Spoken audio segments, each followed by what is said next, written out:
दोस्तों, जेएस की रोचक कहानियों में आपका स्वागत है। हम आपको सत्यनारायण भगवान की व्रत कथा के सभी अध्याय सुनाएंगे। तो चलिए सुनाते हैं। सत्यनारायण भगवान की व्रत कथा, प्रथम अध्याय। बहुत समय पहले की बात है। सर्वशास्त्र ज्ञाता श्री सूत जी से हजारों की संख्या में ऋषि मुनिगण मिलने पहुँचे। वहां पहुंचकर सभी मुनियों ने सूत जी को नमन किया और पूछा, हे परम पिता, कलयुग के समय में ईश्वर की भक्ति के लिए मनुष्यों को क्या करना होगा? कलयुग में उन्हें मोक्ष की प्राप्ति कैसे होगी? हे प्रभु, कृपा आप हमें किसी ऐसे तप के बारे में बताइए जिसे करने से मन की मुराद पूरी होने के साथ ही पुण्य की प्राप्ति हो जाए। ऋषियों की बात सुनने के बाद सूत जी बोले, हे मुनिगण, आप सभी ने मनुष्यों के हित के बारे में एक अच्छा सवाल किया है। मैं आप सभी को एक ऐसे व्रत के बारे में बताऊंगा जिसके बारे में खुद लक्ष्मीपति ने नारद मुनि को बताया था। आप सभी इस व्रत को ध्यानपूर्वक सुने। एक बार नारद मुनि दूसरों के हित की अभिलाषा लिए कई लोकों के भ्रमण पर निकले। इस भ्रमण के दौरान घूमते घूमते एक दिन वह मृत्यु लोक यानी धरती पहुँचे। यहाँ नारद मुनि ने देखा कि सभी मनुष्य अपने कर्मों का फल भोग रहे हैं। इसके कारण सभी दुख से पीड़ित हैं। यह देख उनके मन में एक सवाल आया कि ऐसा कौन सा उपाय निकाला जाए जिसका पालन करने से मनुष्यों के दुखों का अंत किया जा सके। अपने इस सवाल को लेकर नारद मुनि विष्णु लोक पहुंच गए।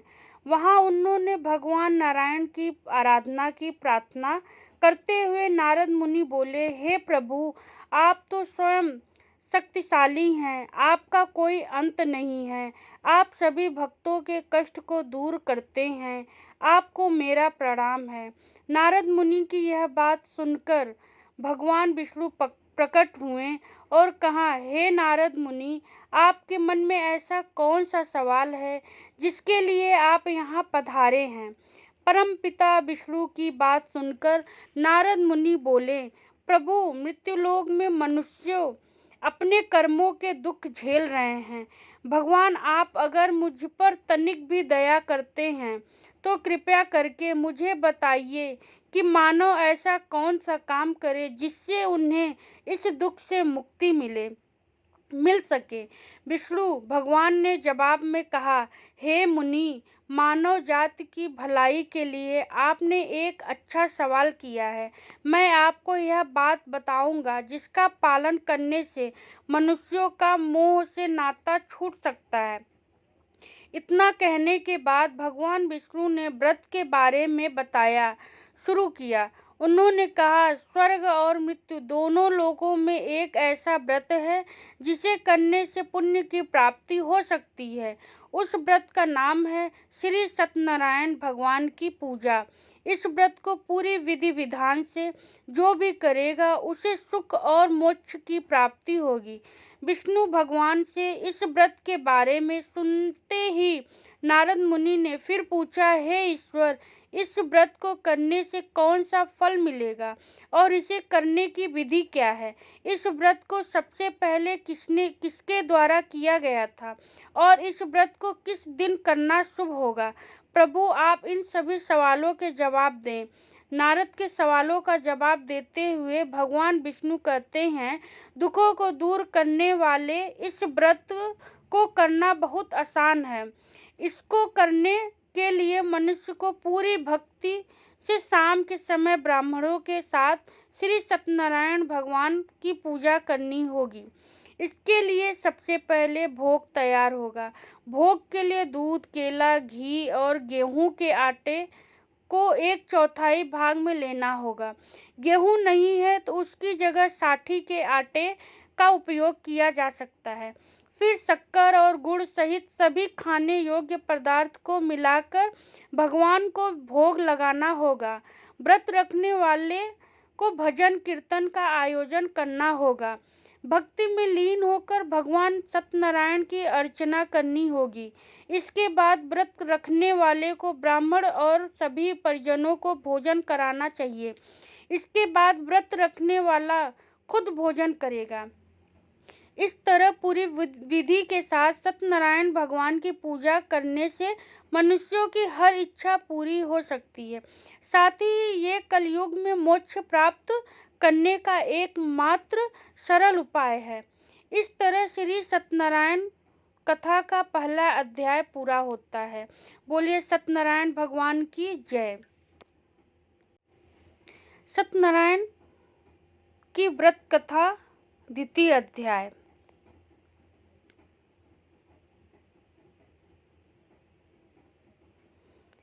ऋषि मुनियों को नारद और भगवान विष्णु की कहानी सुनाने के बाद श्री सूत जी ने कहा, हे मुनिगण, जिस व्यक्ति ने सबसे पहले इस व्रत को किया था, मैं उसके बारे में भी आप लोगों को बताता हूँ। ध्यान से सुनिए। एक समय की बात है, सुंदर काशीपुरी नामक नगरी में एक बेहद गरीब ब्राह्मण रहता था। भूखे प्यासे वह ब्राह्मण भोजन की इच्छा लिए धरती पर भ्रमण कर रहा था। यह देख एक दिन सत्यनारायण भगवान खुद बूढ़े ब्राह्मण के रूप में धरती पर आए। उन्होंने उस गरीब ब्राह्मण के पास जाकर पूछा, आप रोजाना इतना उदास मन लेकर इस धरती पर क्यों घूमते रहते हैं? ब्राह्मण ने जवाब में कहा, मैं एक गरीब ब्राह्मण हूँ और भिक्षा की तलाश में धरती पर भ्रमण करने को मजबूर हूँ। अगर आपके पास ऐसा कोई उपाय है जिसका पालन कर मैं अपनी गरीबी दूर कर सकूं, तो मुझे बताइए। इस पर बूढ़े ब्राह्मण ने कहा, तुम भगवान सत्यनारायण की आराधना करो। वह सभी के मन की मुराद को पूरी करते हैं। उनकी पूजा करने वाला हर दुख और कष्ट से दूर हो जाता है। इतना कहकर बूढ़े ब्राह्मण का रूप लिए सत्यनारायण भगवान अदृश्य हो गए। उनकी बातें सुनकर निर्धन ब्राह्मण इस व्रत को करने का उपाय सोचने लगा। रात भर गरीब ब्राह्मण ने इसी के बारे में सोचा और पूरी रात जागने के बाद सत्यनारायण भगवान की पूजा करने के लिए भिक्षा मांगने निकल पड़ा। अन्य दिनों के मुकाबले उस दिन उस ब्राह्मण को काफी ज्यादा भिक्षा मिली। उस भिक्षा से और अपने परिजनों के सहयोग से किसी तरह ब्राह्मण ने सत्यनारायण भगवान की पूजा की। पूजा के बाद उस गरीब ब्राह्मण के सभी दुख दूर हो गए। धीरे धीरे वह कई संपत्तियों का मालिक हो गया। ब्राह्मण हर महीने नियमित रूप से इस पूजा को करने लगा। श्री सूत जी ने कहा, इस तरह से जो कोई भी सच्ची श्रद्धा के साथ श्री सत्यनारायण भगवान की पूजा करेगा, वह सभी प्रकार के दुखों और पापों से मुक्ति पा सकेगा। इस पर ऋषि गण बोले, हे स्वर्गज्ञाता सूत जी, उस ब्राह्मण की बातों को सुनकर और किस किसने श्री सत्यनारायण भगवान की पूजा की, आप इस बारे में भी हमें बताइए। फिर सूत जी आगे कहा, इस व्रत को जिन लोगों ने भी किया, मैं उन सभी के बारे में आप लोगों को बताता हूँ। ध्यान से सुने। एक बार वह गरीब ब्राह्मण धन और संपत्ति की प्राप्ति के बाद अपने परिजनों के साथ इस व्रत को करने की तैयारी कर रहा था। तभी एक बूढ़ा व्यक्ति लकड़ी बेचते हुए वहां आया। उसने लकड़ियों को बाहर रखा और स्वयं ब्राह्मण के घर के अंदर चला गया। प्यास से तड़पता वह लकड़ी बेचने वाला जब घर के अंदर आया तो उसने देखा कि ब्राह्मण पूजा पर बैठा हुआ था। उसने ब्राह्मण को नमस्कार किया और पूछा, हे मुनिवर, आप यह कौन सा तप कर रहे हैं और इसे करने से क्या फल मिलेगा? लकड़हारे के सवालों का उत्तर देते हुए ब्राह्मण ने कहा, यह व्रत श्री सत्यनारायण भगवान का है। इसे करने से मन की इच्छा पूरी होती है। इसी व्रत का पालन करके मुझे धन की प्राप्ति हुई है। ब्राह्मण से इस व्रत के बारे में सुनकर लकड़हारा बेहद खुश हुआ।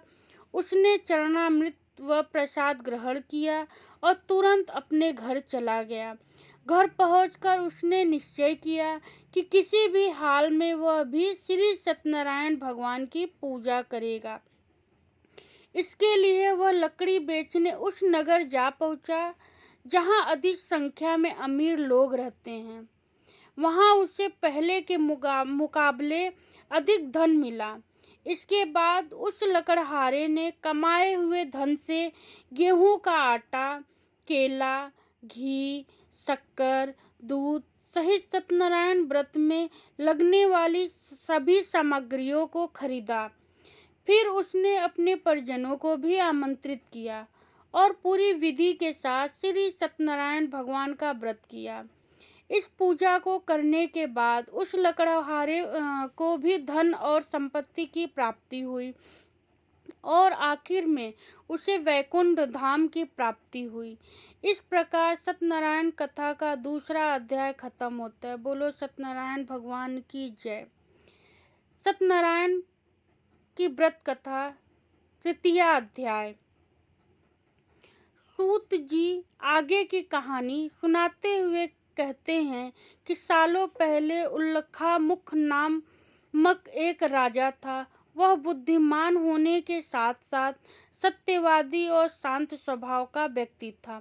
वो रोजाना मंदिर में जाकर गरीबों को धन दान करके उनके दुखों को दूर करता था। राजा उल्का मुख की पत्नी कमल के फूल के समान थी। उन्हें पवित्र स्त्री माना जाता था। एक बार राजा उल्का मुख और उनकी पत्नी ने भद्रशिला नदी के किनारे श्री सत्यनारायण भगवान की पूजा की। तभी वहां साधु नामक का एक वैश्य पहुंचा। उस वैश्य के पास व्यवसाय करने के लिए काफी धन था। उसने जब राजा और उसकी पत्नी को व्रत करते देखा तो वह वहीं रुक गया। फिर उनसे विनम्रता पूर्वक पूछा, हे महाराज, आप कौन सा व्रत कर रहे हैं? राजा ने जवाब दिया, मैं अपने परिजनों के साथ पुत्र की प्राप्ति के लिए श्री सत्यनारायण भगवान की पूजा कर रहा हूँ। इस पर साधुओं ने पूछा, क्या आप मुझे भी व्रत करने की विधि बताएंगे? मुझे भी संतान प्राप्ति की इच्छा है। साधु की बात सुनकर राजा ने उसे सत्यनारायण भगवान के पूजा की सारी विधि बताई। इसके बाद साधु अपने घर की ओर निकल पड़ा। घर पहुंचकर साधु ने अपनी पत्नी लीलावती को श्री सत्यनारायण व्रत के बारे में बताया और कहा, मुझे जब संतान की प्राप्ति होगी तो मैं इस व्रत को करूंगा। कुछ दिन बाद सत्यनारायण भगवान की कृपा साधु की पत्नी लीलावती पर बरसी और वह गर्भवती हो गई। आगे चलकर उसने एक पुत्री को जन्म दिया। लीलावती की पुत्री कब बड़ी हो गई यह पता ही नहीं चला। उसके माता पिता ने उसका नाम कलावती रखा था। कुछ दिन बीतने के बाद कलावती की माता ने साधु को उसका वचन याद दिलाया, जिसमें उसने संतान प्राप्ति के बाद श्री सत्यनारायण भगवान की पूजा करने की बात कही थी। लीलावती ने कहा, हे स्वामी, अब आपको अपने वचन को पूरा करने का समय आ गया है। इस पर साधु ने कहा, हे प्राण प्रिय, मुझे अपना वचन अच्छी तरह से याद है। उस वचन को मैं अपनी पुत्री के विवाह के अवसर पर पूरी विधि विधान के साथ करूंगा। पत्नी को पूजा का आश्वासन देकर अगले दिन साधु नगर की ओर चल पड़ा।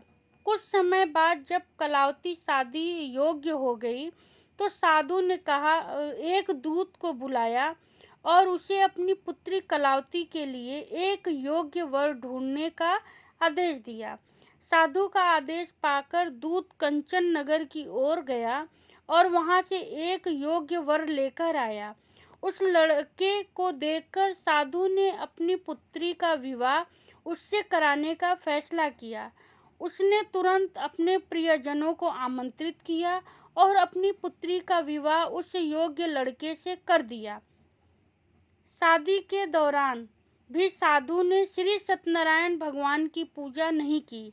साधु का यह रवैया देखकर श्री सत्यनारायण भगवान गुस्से में आ गए और उन्होंने साधु को अभिशाप दिया कि उसके जीवन से सब सुख समृद्धि दूर हो जाएगी। इधर अपने कार्यों में व्यस्त साधु अपने दामाद के साथ चंद्रकेतु राजा के नगर में व्यापार करने पहुंचा। तभी एक दिन अचानक एक चोर चंद्रकेतु राजा का धन चुराकर भागते भागते उसी साधु की दुकान पर जा पहुंचा। यहाँ सिपाहियों को अपने पीछे आते देख चोर ने चुराया हुआ धन साधु की दुकान में छिपा दिया। राजा के सिपाही जब वहां पहुंचे तो उन्हें राजा का धन साधु और उसके जमाई के पास दिखा। उन्होंने तुरंत दोनों को बंदी बनाया और उन्हें राजा के पास ले गया। सिपाहियों ने राजा से कहा, महाराज, हमने दोनों चोरों को सामान के साथ पकड़ लिया है। आप बस आदेश दे कि इन दोनों को क्या सजा देनी है। राजा ने सिपाहियों को आदेश दिया कि बिना देर किए दोनों को इसी वक्त कारावास में डाल दिया जाए, साथ ही उनके सारे धन को जब्त कर लिया जाए। दूसरी तरफ साधु की पत्नी भी दुखी थी। उसके घर में जो कुछ भी सामान था उसे चोर ले गए थे। एक दिन साधु की बेटी कलावती भूख प्यास से तड़पती हुई भोजन की तलाश में एक ब्राह्मण के घर पहुंची। वहां उसने श्री सत्यनारायण का व्रत होते हुए देखा। फिर उसने भी उस ब्राह्मण से सत्यनारायण भगवान की कथा सुनी। इसके बाद प्रसाद ग्रहण करके अपने घर चली आई। घर पहुंचते ही कलावती की मां ने उससे पूछा, बेटी, तुम अब तक कहाँ थी और तुम्हारे मन में क्या उथल पुथल हो रही है? इस पर कलावती ने अपनी मां से कहा, माता, मैं अभी अभी एक ब्राह्मण के घर से आ रही हूँ। वहाँ मैंने श्री सत्यनारायण भगवान की कथा सुनी। अपनी पुत्री की बातों को सुनने के बाद लीलावती ने भी सत्यनारायण भगवान की पूजा की तैयारी शुरू कर दी। फिर उसने अपने परिजनों को बुलवाया और पूरे विधि विधान के साथ सत्यनारायण भगवान की पूजा की। साथ ही लीलावती ने भगवान से अपने पापों के लिए माफी मांगी और अपने पति और जमाई को रिहा करने की प्रार्थना भी की। लीलावती की इस कार्य से श्री सत्यनारायण भगवान प्रसन्न हुए। उन्होंने राजा चंद्रकेतु को अपने सपने में दर्शन दिए और कहा, हे राजन, तुमने जिसे बंदी बनाकर रखा है उसे तुरंत रिहा कर दो और उसकी धन संपत्ति भी लौटा दो। अगर तुमने ऐसा नहीं किया तो तुम्हें भी मैं धन और संतान के सुख से वंचित कर दूंगा। अगली सुबह राजा ने दरबार में अपने सपने के बारे में बताया और सिपाहियों को दोनों कैदियों को सभा में लाने के लिए कहा। इसके बाद सिपाही साधु और उसके जमाइयों को लेकर दरबार पहुंचे। यहाँ दोनों ने राजा को प्रणाम किया। उसके बाद राजा ने उनसे कहा, हमें गलतफहमी हो गई थी, अब वो दूर हो गई है, इसलिए हम आप लोगों को पूरे सम्मान और धन दौलत के साथ छोड़ रहे हैं। इतना कहकर सूत जी ने श्री सत्यनारायण कथा का तीसरा अध्याय पूरा किया। श्री सत्यनारायण भगवान की जय। सत्यनारायण की व्रत कथा चतुर्थ अध्याय। सर्वशास्त्र ज्ञाता सूत जी ऋषियों और मुनियों को आगे की कहानी सुनाते हुए कहते हैं, राजा की आज्ञा के बाद वो साधु अपने दामाद के साथ घर की तरफ निकल पड़ा। कुछ दूर जाने के बाद रास्ते में उसे एक व्यक्ति मिला जो डंडे के सहारे चल रहा था। वो व्यक्ति असल में खुद सत्यनारायण भगवान जी थे। उन्होंने उससे पूछा, हे साधु, तुम्हारी नौका में क्या है? यह सुनकर वैश्य हंस पड़ा और अभिमान भरे स्वर में उसने कहा, हे सज्जन, आप मुझसे यह प्रश्न क्यों कर रहे हो? कहीं आपको मुझसे धन लेने की इच्छा तो नहीं?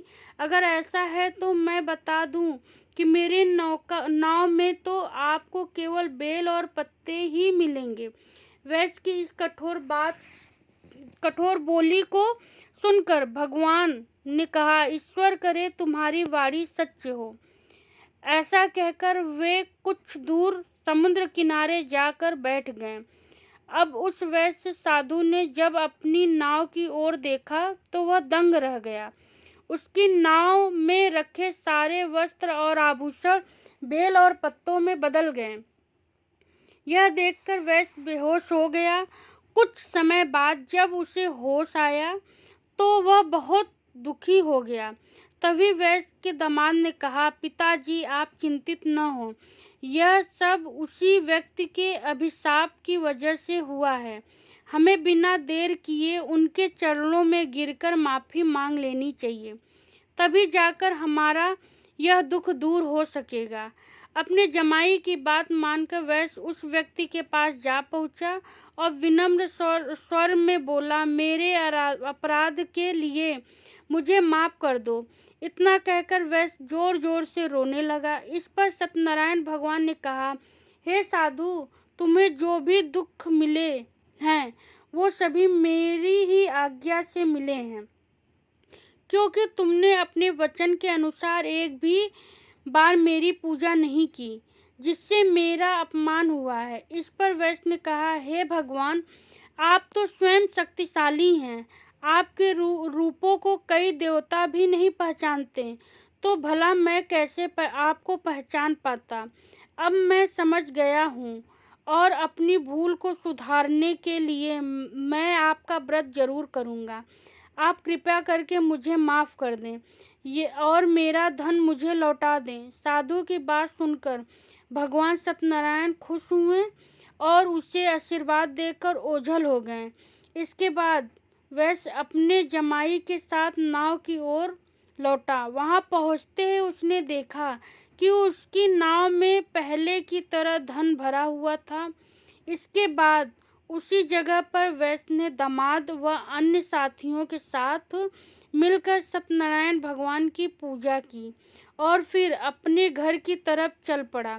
वैश्य जब अपने जमाई के साथ नगर के पास पहुंचा तो उसने एक दूत के माध्यम से अपने और दामाद के वापस आने की सूचना पत्नी को भिजवाई।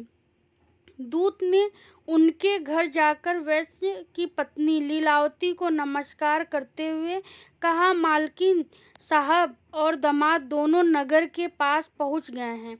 वैश्य की पत्नी लीलावती उस दूत की बात सुनकर काफी प्रसन्न हो गई। उसने तुरंत सत्यनारायण भगवान का व्रत पूरा कर अपनी पुत्री कलावती से कहा, मैं तुम्हारे पिता के दर्शन के लिए जा रही हूँ, तुम भी अपना काम पूरा कर तुरंत दर्शन के लिए आ जाना। अपनी माता की बातें सुन कलावती भी प्रसन्न हो गई और जल्दबाजी में सत्यनारायण भगवान की कथा का प्रसाद छोड़कर अपने पति और पिता से मिलने चली गईं। कलावती द्वारा प्रसाद का अनादर देख भगवान सत्यनारायण एक बार फिर से नाराज हो गए। क्रोध में आकर उन्होंने नाव सहित कलावती के पति को पानी में डुबो दिया। जैसे ही कलावती वहां पहुंची, उसने देखा कि उसका पति वहां नहीं है, तो वह बेहद दुखी हुई और जोर जोर से रोने लगी। इधर वैश्य अपने जमाई को डूबता देख एक बार फिर से सत्यनारायण भगवान का स्मरण करने लगा। उसने प्रभु से प्रार्थना की और कहा, हे ईश्वर, कृपा कर मेरे परिवार से हुई भूल को माफ कर दें। साधु की प्रार्थना सुनकर सत्यनारायण भगवान ने कहा, हे साधु, तुम्हारी बेटी ने मेरे प्रसाद का अपमान किया है, यही कारण है कि उसका पति यह दंड झेल रहा है। अगर वह वापस घर लौटकर मेरे प्रसाद का सेवन करती है तो उसका पति सकुशल वापस लौट आएगा। इतना सुनते ही कलावती तुरंत घर के अंदर जाती है और प्रसाद का सेवन करती है। प्रसाद खाने के बाद जब कलावती दोबारा अपने घर के बाहर गई, अपने पति को सही सलामत पाया। इसके बाद साधु एक बार फिर से अपने परिजनों के साथ मिलकर विधि विधान के साथ श्री सत्यनारायण भगवान का व्रत करता है। पूजा के बाद वह सुखी सुखी अपना जीवन व्यतीत करता है और अंत में वह इस लोक का सुख प्राप्त कर स्वर्गलोक चला जाता है। इस प्रकार श्री सत्यनारायण भगवान की चौथा अध्याय समाप्त होता है। बोलिए श्री सत्यनारायण भगवान की जय। सत्यनारायण की व्रत कथा 5वां अध्याय। सत्यनारायण कथा के 5वें और अंतिम अध्याय में स्वयं गाता सूत जी ऋषि और मुनि गणों को एक और कहानी सुनाते हैं। यह कहानी तुंगध्वज नामक एक राजा की थी जो प्रजा पालन में व्यस्त रहता था। कुछ समय बाद तुंगध्वज अपने नगर के पास के जंगल में शिकार के लिए निकल पड़े। शिकार के बाद राजा एक पेड़ के पास विश्राम करने के लिए रुके, जहां उनकी नज़र कुछ लोगों पर पड़ी जो पूरे विधि विधान के साथ भक्ति में लीन होकर श्री सत्यनारायण भगवान की आराधना कर रहे थे। हमेशा की तरह अपने अभिमान में चूर राजा तुंगध्वज उस पूजा में शामिल नहीं हुआ और न ही भगवान को नमन करना जरूरी समझा। वहां मौजूद लोगों ने राजा को रोककर भगवान का प्रसाद भी दिया, लेकिन तुंगध्वज ने प्रसाद का अपमान करते हुए उसे लेने से मना कर दिया। कुछ समय बाद जब राजा तुंगध्वज अपनी नगरी पहुंचा तो देखा कि उनके प्रदेश में सब कुछ बर्बाद हो चुका था। पूरा नगर तहस नहस देख राजा तुरंत समझ गया कि यह सब सत्यनारायण भगवान के प्रसाद का अपमान करने का फल है। वह तुरंत उसी जंगल की ओर गया और बिना किसी देरी के उस पूजा में शामिल होकर भगवान का प्रसाद भी खाया। इसके बाद जब राजा तुंगध्वज दोबारा अपने नगर की ओर चल पड़े, वहां पहुंचकर उसने देखा कि श्री सत्यनारायण भगवान की कृपा से सब कुछ पहले जैसा व्यवस्थित हो चुका था। इसके बाद राजा तुंगध्वज ने लंबे समय तक सुख और समृद्धि के साथ अपना जीवन व्यतीत किया और फिर मृत्यु के बाद उसे स्वर्गलोक की प्राप्ति हुई। इस कहानी के बाद सूत जी ऋषियों को कहते हैं, हे मुनिगण, इस संसार में जो भी मनुष्य श्री सत्यनारायण भगवान के व्रत को करेगा उसकी सभी मनोकामना पूरी होगी। इस पूजा को करने से गरीब को धन की प्राप्ति, निसंतान को संतान का सुख प्राप्त होगा। वही मनुष्य अपनी मनोकामना पूरी होने के बाद जीवन के आखिरी वक्त में वैकुंठ धाम चला जाता है। आगे सूत जी कहते हैं, मैं अब आप सभी को इस व्रत को करने वाले लोगों के दूसरे जन्म के बारे में भी बताता हूँ। दूसरे अध्याय के वृद्ध ब्राह्मण ने अगले जन्म में सुदामा के रूप में जन्म लिया और मोक्ष की प्राप्ति की। वहीं दूसरे अध्याय के लकड़हारे ने निषाद के रूप में जन्म लेकर मोक्ष की प्राप्ति की। इसके अलावा तीसरे अध्याय के उल्कामुख राजा ने दशरथ के रूप में वैकुंठ की ओर प्रस्थान किया। चौथे अध्याय के साधु नामक वैश्य ने मोरध्वज के रूप में अपने पुत्र की तरफ से मोक्ष की प्राप्ति की।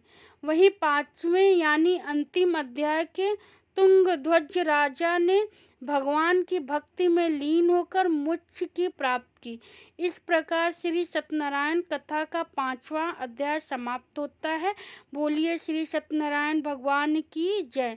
अगर आप लोग को मेरा ये वीडियो पसंद आए तो प्लीज़ लाइक एंड सब्सक्राइब करिए।